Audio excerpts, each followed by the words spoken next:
Hello, Basil the Great. Father Ryan Mann here with another video. First, I want to say Governor DeWine has talked to us again about COVID issues, and want to let everyone know that I am not aware of any Catholic church in the Diocese of Cleveland or nationwide that has been the cause of what they call a super spreader, meaning that no Catholic Masses celebration has been the spread of the coronavirus in any scale that I'm aware of. This is really good news, and I first off want to say thank you, because so many of you who are coming back to Mass are doing so with the masks, with the hand sanitizers, the 6 feet apart, the lack of singing, and just it can wear on us over time. But because of these protocols being followed, we continue to be able to be open, we get to worship God, and we get to receive the most blessed sacrament, the Eucharist.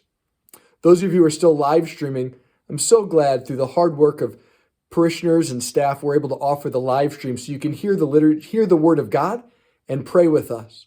I do pray that one day you can come and join us again to receive the Eucharist, which is the fullness, the power, and the living Jesus. But with that said, as we go forward, keep being mindful when you come to Mass.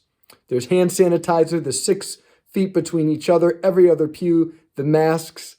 All of these little things are helping us to become a safe place so that during this time, men and women who are nervous and who are vulnerable, especially to the coronavirus, are able to still worship God and be built up in the life of Christ.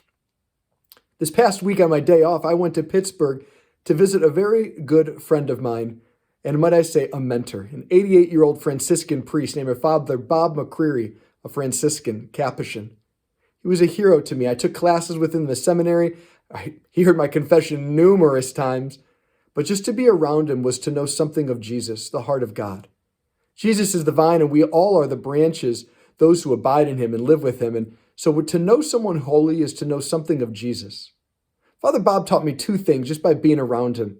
One is that each person is good and deserves graciousness.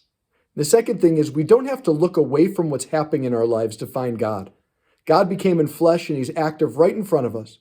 It's a matter of praying and suffering with silence a little bit to hear and discover what is God doing right now in our lives. So last video, all of you reposted and you wrote comments in the comment section. It was amazing. I'm going to ask that you do the same. Who's someone in your life who is holy? Not just a nice person or someone who's fun to be around and always good to you, but someone who really gives you a glimpse of what is Jesus like. Don't add their name, but perhaps name 2 characteristics for you. How are they Jesus? What did you learn about the heart of Jesus because you know this person?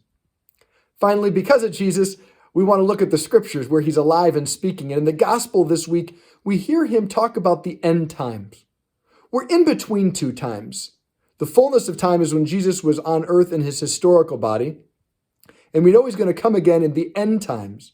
And so in between these 2 times, we are given the gift of revelation. God gives us his plan. He will come again in glory when we least expect it, and all will be done. We can't fight against evil anymore. We can't choose Jesus. We are as we are in that moment. And so I just want you to maybe reflect a little bit on not knowing when that moment would be. What if the moment would happen 5 minutes after this video? What do you want to tell Jesus beforehand? Who do you want to call and forgive or ask forgiveness from? Who do you want to pray for? Do you need to come to confession and plan to go to confession? If Jesus was going to come 5 minutes after this video was done, what would you want him to see you doing? Saints for 2,000 years have meditated on this question, and it's transformed their lives. It's not a scary time. He does not want to destroy. He deeply desires for you and I to be with him in joyful bliss for all eternity. And yet he gives us a say in it. He created us free. And so may we use our freedom well to grow closer towards all that is good and beautiful and loving and true. Thank you so much for being a wonderful parish, and I look forward to seeing you this weekend, or if not in person, through live stream, and we continue to pray for one another in this very challenging time for our country. God bless.